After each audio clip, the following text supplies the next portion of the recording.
안녕하세요. 저는 아내와 1년 전 이혼을 한 뒤 조그마한 사업체를 운영하게 되었는데 그 사업이 입소문으로 퍼져 대박이 나는 바람에 인생 역전이 되어버린 30대 남자입니다. 아내는 제가 사업만 하면 망해버리니 저하고는 못 살겠다고 매일 저를 들들 볶다가 집에 안 들어오는 날이 점점 잦아지더니 다른 남자와 바람이 나서 집을 나가버리고 말았습니다.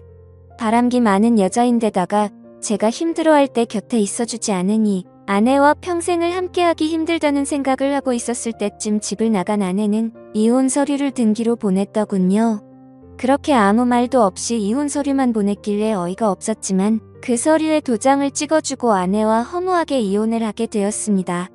바람나서 도망간 아내는 이혼한 지 1년이 지났을 무렵 제가 대박이 났다는 소문을 들었는지 어느 날 아내는 저에게 만나자고 전화가 오더군요. 아내를 만나러 나가보니 그 예뻤던 모습은 사라지고 완전 노숙자가 다 되어 있었습니다. 제비족 같은 양아치를 만나 제가 줬던 돈도 다 빼앗기다시피 하고 이 남자 저 남자 만나다가 남자의 아이를 갖게 되었는데 믿었던 남자는 알고 보니 유부남이었고 뱃속의 아이는 못 키우겠다고 도망갔다고 하더라고요. 그동안 저한테 바람 피웠던 것을 용서해달라며 다시 받아달라고 사정을 했지만 아무리 생각해도 받아줄 수 없기에 아내에게 미안하지만 그건 절대 안 될 것 같고 뱃속에 아이가 없다면 이 자리에서 일어나고 싶지만 아이가 있으니 조그마한 아파트와 아이 낳고 일하기 전까지만 쓸 수 있을 정도의 돈만 주겠다고 말을 해주었습니다. 그 말을 들은 아내는 당신같이 착하고 다른 사람을 배려할 줄 아는 남자가 없는데 왜 내가 한순간의 실수로 그랬는지 모르겠다며 눈물을 흘리더군요. 아내에게 할 수 있는 도리는 다 했으니 더 이상 찾아오지 말라고 말을 해주었고 집으로 돌아왔습니다. 아내에게 아직 화가 풀리지 않은 것도 있지만 제 마음속에는 다른 여자가 이미 들어와 있기 때문인지도 모르겠어요. 저희 집 앞집에는 초등학교 1학년 정도 돼 보이는 아이를 한 명 데리고 사는 예쁜 여자가 살고 있는데 그 여자는 정확하게는 모르지만 30대 초반 정도 돼 보였고 제 눈에는 뾰연한 미모를 자랑하고 있었으며 베이글녀 스타일에다가 약간 요염한 눈빛을 가진 여자였습니다. 남편과 같이 살고 있는 것 같지는 않았고 간혹 그 집에는 남자들이 몇 번 왔다 갔다 하는 걸 본 적이 있긴 한데 정확히 누군지는 모르겠더라고요. 약간 베일에 쌓인 앞집 여자입니다. 저는 앞집 여자 생각에 잠 못 이룬 날들이 점점 많아졌고 그 여자 생각만 하면 저는 아무것도 할 수 없을 만큼 정신을 차릴 수가 없을 정도예요. 저는 그 여자에게 가까이 다가가기 위해 혼자만의 작전을 짜기 시작했습니다.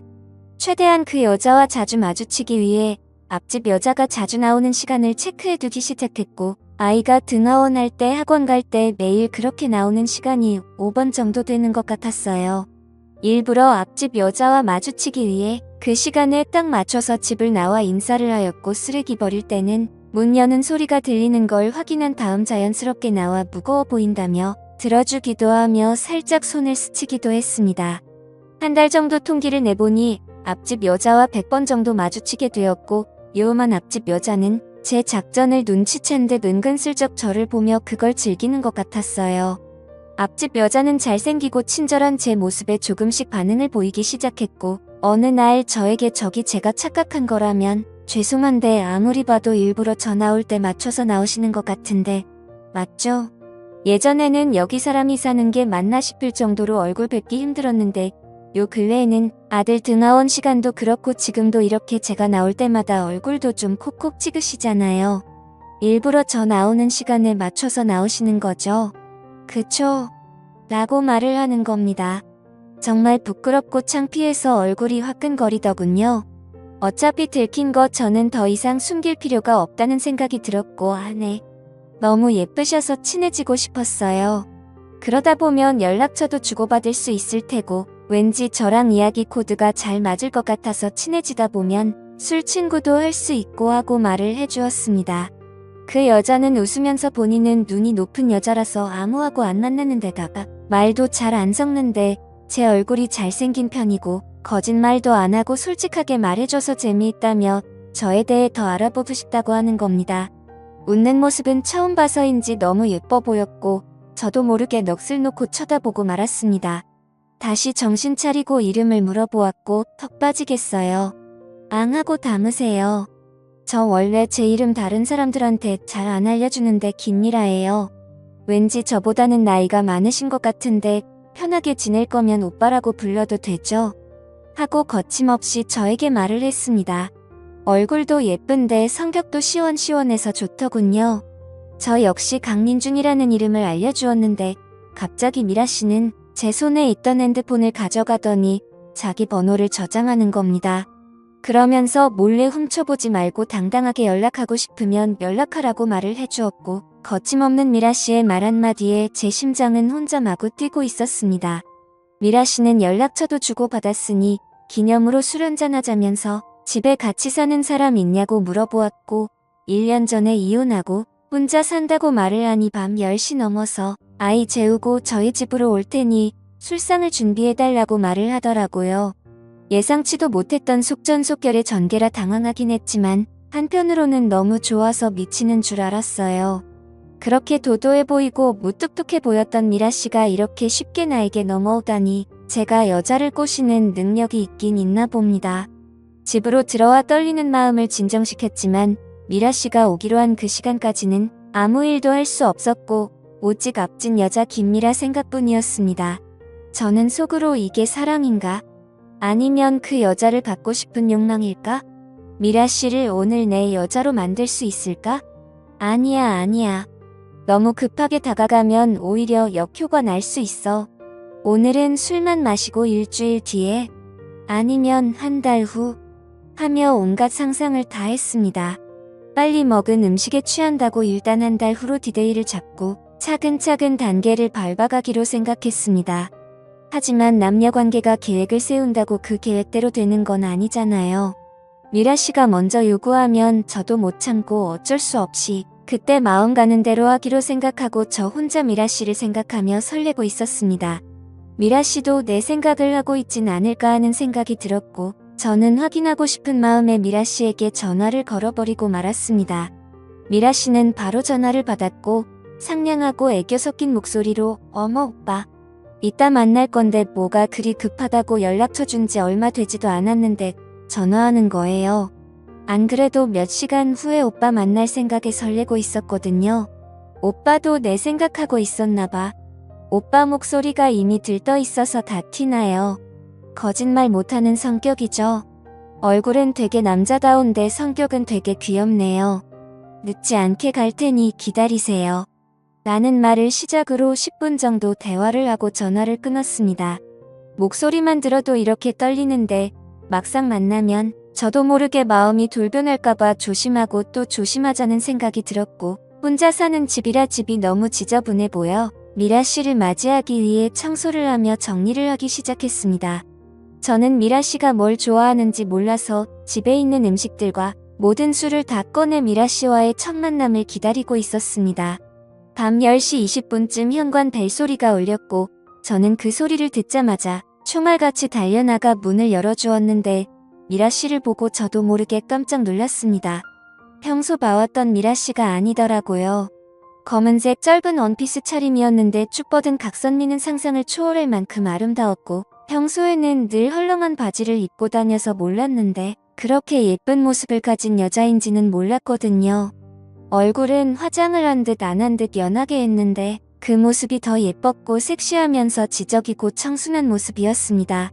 헤어스타일 역시 평소와 다르게 머리카락을 질끈 뒤로 묶었는데 그 모습 역시 정말 예뻤습니다. 제 심장은 더 빨리 뛰기 시작했고 미라 씨에게 지금까지 봐온 미라 씨의 모습 중에 최고로 아름답다고 말해주었어요. 아 부끄럽게 오빠 고마워요. 원래 그런 말 결혼 전에 많이 듣긴 했어요. 오빠가 여자 얼굴 볼 줄 아는구나 하며 저에게 윙크를 하는데 여자한테 윙크를 처음 받아봐서 저도 모르게 미라 씨 앞에서 바보같이 해벌레 하고 웃어버리고 말았습니다. 남자 혼자 사는 집이라 조금 더러워도 이해해달라고 말을 하였고 미라 씨는 괜찮다며 집에 초대해줘서 고맙다고 저에게 악수를 청하더군요. 저는 이때다 싶어 두 손으로 미라 씨의 손을 꼭 잡으니 미라 씨는 손을 빼지도 않고 다른 한 손으로는 제 손을 꼭 잡으며 솔직히 저도 오빠를 몰래 쭉 지켜봐왔었어요. 워낙 얼굴도 잘생긴 데다가 한 번씩 매너 있는 모습이 눈길이 저도 몰래 가더라고요. 오늘 같은 날을 내심 기다리고 있었어요. 조금 더 빨리 다가와 주지. 제가 원래 좀 직설적이라 놀라지 마요. 오빠는 왠지 남성미도 넘칠 것 같아요. 저도 모르게 상상하게 된다니까요. 라고 하는 겁니다. 인사만 하다가 오늘 처음 연락처를 주고받고 조금씩 가까워지기 시작했는데 부끄러워하기는커녕 남자 집에 들어와서 대놓고 이런 이야기를 하다니.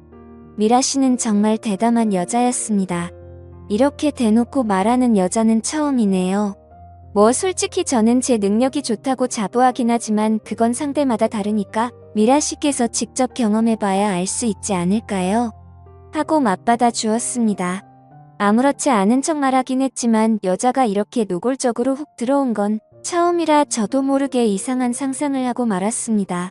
다시 정신을 차리고 식탁에 앉아 술을 주거니 받거니 하며 서로 아는 건 이름뿐이니 각자 인생 이야기를 해보자고 말을 하였고 미라 씨는 저에게 본인의 인생 이야기를 하기 시작했습니다.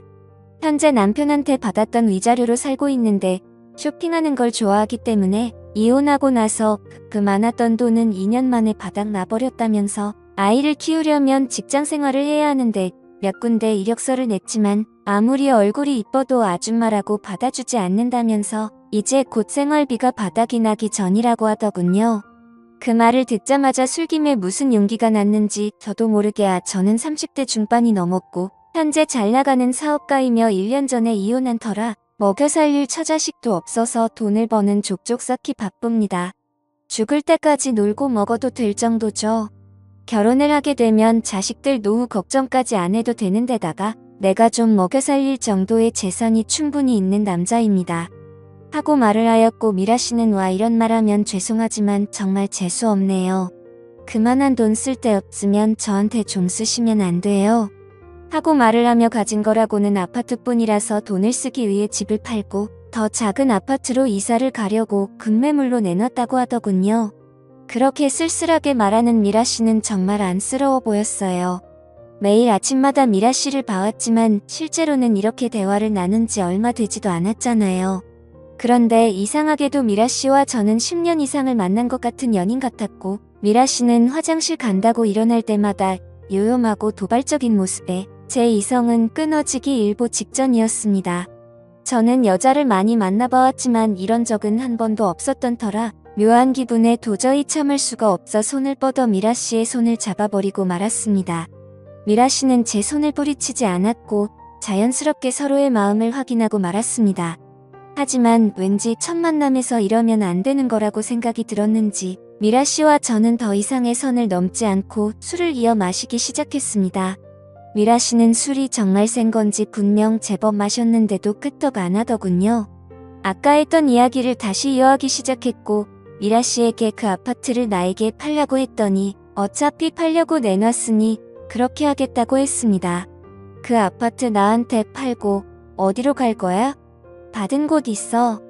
하고 자연스럽게 말을 놓으며 질문을 했더니 갈 곳이 없으니 원룸 하나 얻어 아이 키우며 아파트 판 돈은 생활비와 교육비에 쓸 예정이라고 하더라고요. 전 남편하고 이혼하면 잘 살 것 같았는데 직업이 없는 전업주부이다 보니 이런 일이 생긴다면서 돈 많은 영감을 만나 살아야 하는 건가 하는 생각을 하루에도 몇 번씩 한다는 겁니다. 그 말을 하면서 너무나 슬픈 표정을 짓는 미라 씨가 너무 안쓰러워 보였고 미라 씨에게 그 아파트 팔고 우리 집에 와서 같이 살면 안 되겠냐는 제안을 하고 말았습니다. 그 전까지 어떤 말을 해도 다 받아주고 제가 생각지도 못한 말도 서스럼 없이 하길래 제 제안은 당연히 받아줄 거라고 생각했는데 그건 저만의 착각이었습니다. 미라 씨는 화를 내며 평소 얼굴은 마주치는 사이였고 연락한 지는 몇 시간 되지 않았지만 아무리 그래도 동거는 아니지 않냐며 집에 간다고 말을 하는 겁니다. 그러면서 현관문으로 뛰어나가는데 그대로 보내면 평생 후회할 것 같아 미라 씨를 붙잡았더니 미라 씨는 저를 뿌리치다가 밑에 있는 신발에 걸려 그 자리에 넘어져 버리고 말았고 중심을 잡지 못해 저도 모르게 같이 넘어지고 말았습니다. 그 상태로 결국 누가 먼저랄 것도 없이 저희는 그 시점을 계기로 연인이 되어버렸죠. 그렇게 저와 미라 씨는 그 이후로 보통의 사람들처럼 사랑을 키워가기 시작하였고 저는 미라 씨에게 그 집을 미라 씨 명의로 계속 갖고 있으라고 말해주었습니다. 미라 씨가 쓰는 생활비는 따로 원하는 대로 주기로 하였으며 아이도 잘 키울 수 있게 책임질 테니 걱정하지 말라고 했어요. 미라는 제게 자기가 남자를 잘 본 것 같다며 고맙다고 울먹이더군요. 그렇게 서로의 사랑을 키워가던 중 어느 날이었습니다. 미라에게 전화를 했더니 오늘은 자신의 아이가 앞 동네 사는 이모 집에 간다고 말을 해주었고 오늘 밤엔 거기서 자고 올 예정이라 집에 아무도 없다면서 자기 집으로 건너오라고 말을 하더군요. 사랑하는 사람이 바로 앞집에 살고 있으니 눈치 볼 것도 없이 왔다 갔다 하기가 너무 좋았어요. 미라 집으로 갔더니 벌써 점심 식사 준비를 다 해놨는지 제가 좋아하는 김치찌개가 보글보글 끓고 있더군요. 김치찌개 좋아하는 거 어떻게 알았냐고 하니 저번에 집에 갔을 때 냉장고 속을 잠깐 봤더니 인스턴트 식품 중에 반 이상이 김치찌개인 걸 보고 알았다고 말을 해주었습니다. 그러면서 숟가락으로 찌개를 떠서 제 입속으로 넣어주는데 그 김치찌개 맛이 너무 맛있는 겁니다. 와, 이거 진짜 맛있다. 이거 평소 나한테 끓여줄 수 있어? 하고 말을 하니 이거 되게 비싼데 한번 생각해 볼게요 하며 장난스럽게 일부러 튕기더라고요. 그 모습은 제가 원했던 결혼 생활이었던 터라 저도 모르게 입가에 미소가 번졌습니다. 그렇게 미라와 행복한 시간을 보내고서는 저는 문득 궁금해서 물어보았죠. 근데 한 번씩 이 집에 남자들이 왔다 갔다 하던데 그 사람들 누구야? 라고 물어보니 전 남편과 시동생이라고 말을 해주었고 보는 눈이 많으니 오지 말라고 해도 아이를 핑계로 자주 온다고 말을 하더라고요. 그러면서 시동생은 여자를 좋아하고 여자를 밝히는 사람이라 전 형수인 미라에게 자신과 만날 것을 요구하며 생활비를 넉넉히 준다고 했다는 겁니다. 하지만 미라는 시동생이 마음에 안 들어 계속 거절하고 있다면서 정말 안 왔으면 좋겠다고 말을 했습니다. 여자 혼자 사니까 이혼녀라고 시동생까지 찾아와 무시한다며 울먹이며 말을 했고 며칠 전에는 시동생이 또 찾아와 미라에게 들이댔는데 아들이 학원에서 돌아오는 바람에 가버렸다면서 생활비가 없다는 이유보다는 시동생 때문이라도 더 이사가고 싶은 마음이 크다고 말을 하더라고요. 미라의 말에 왠지 시동생한테 무슨 약점을 잡힌 것 같다는 느낌이 들었고 이상하게 그 시동생하고 무슨 일이 있었을 거라는 생각이 들기 시작했습니다. 행여나 또 찾아오면 바로 저희 집으로 오라고 말을 해주었고 그 미라와 매일 하루에도 몇 번씩 서로의 집을 오가며 서로가 사랑을 키워가게 되었습니다. 어느 날 미라와 만난 지 3개월이 지났을 무렵 누군가 다급하게 현관벨을 누르고 문을 두드리는 소리가 들렸고 인터폰을 확인해보니 미라인 겁니다. 재빨리 문을 열어주니 미라 집에 어떤 남자가 반바지 차림으로 서 있더니 방으로 뛰어 들어가는 겁니다. 저는 문을 닫고 제 품에 안겨 울고 있는 미라를 달래주었고 그렇게 10분 정도 지났을 무렵 미라는 울음을 그치고 갑자기 술장에 있던 양주를 꺼내더니 병채로 마시기 시작하는 겁니다. 이제 숨길 것도 없고 오빠한테 사실대로 전부 다 말할게. 내가 전에 했던 시동생 관련된 말들은 전부 거짓말이야. 사실은 결혼 중에 시동생이랑 술을 마시다가 술에 너무 취해버려서 원치 않게 실수를 해버렸다고 하더군요. 그리고 시동생은 그걸 약점으로 잡고 지금까지 이혼한 몇 년 동안 계속 나한테 만남을 요구하면서 괴롭히고 있다고 했습니다. 전 남편이랑 사이가 정말 좋았는데 시동생이랑 바람을 피우다 들켜버려서 결국 이혼하게 된 거라고 말이죠. 계속 친정에 알리겠다고 일주일에 서너 번은 찾아와서 요구하는데 전 남편한테 아무리 말해도 시동생은 뭐라고 구슬렸는지 듣지도 않는답니다. 그러고는 저는 자신의 말을 믿어줄 것 같아서 솔직하게 말하는 거라면서 미안하다고 하더군요. 미라의 말을 들은 저는 화가 치밀어 올랐습니다. 그리고 미라에게 너무 미안해하지 말고 진정하고 있으면 지금 당장 미라 집으로 가서 그놈과 대면해서 해결해주겠다고 말을 하고 집을 나섰습니다. 그렇게 미라 집을 들어가서 시동생을 불렀더니 뭐가 그리 당당한지 어깨 쫙 펴고 얼굴을 내밀더군요. 그런데 그 시동생은 어디서 많이 본 듯한 얼굴이었고 기억이 날 듯 말 듯하며 머리를 쥐어짜며 생각하고 있었는데 민준이 형님 아니세요? 저요.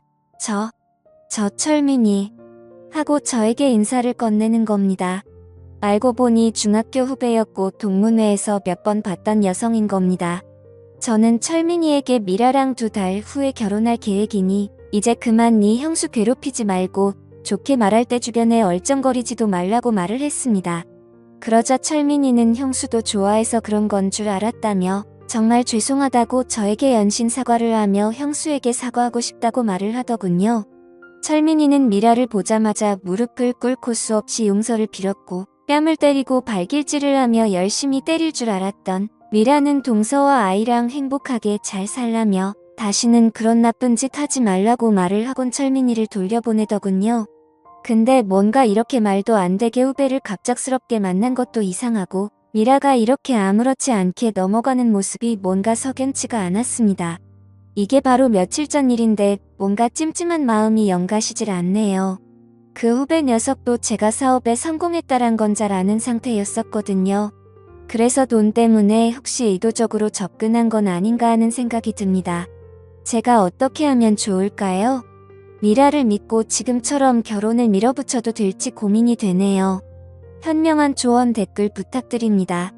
감사합니다.